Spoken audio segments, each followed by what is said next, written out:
একবার যদি ডাকতো মা, তোমার ছেলে বয়ান শুনে তোমার মানিক তোমার দরওয়াজায় হাজির হয়েছে, ও মা তুমি দরওয়াজাটা খুলে দাও। একটা বার বলতে দেরি, মা সাথে সাথে ঘুম থেকে জেগে যায়, দরওয়াজাটা খুলে খুলে এরপরে মা তারে বুকে নিয়ে নিয়ে ঘুমাইতে যায়।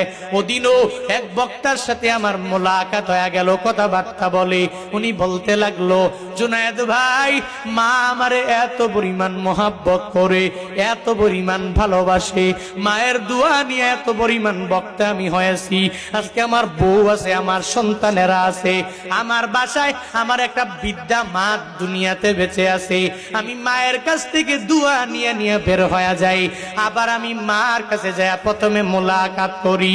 আমার বউ ঘুমায়, আমার সন্তানেরা পর্যন্ত ঘুমায়, কিন্তু আমার জনম দুঃখিনী মা, ওই মাটা ঘুমায় না। আমি বাড়ি যাওয়ার পরে প্রথমে যখন মারে ডাক দেই, আমার বউ উঠে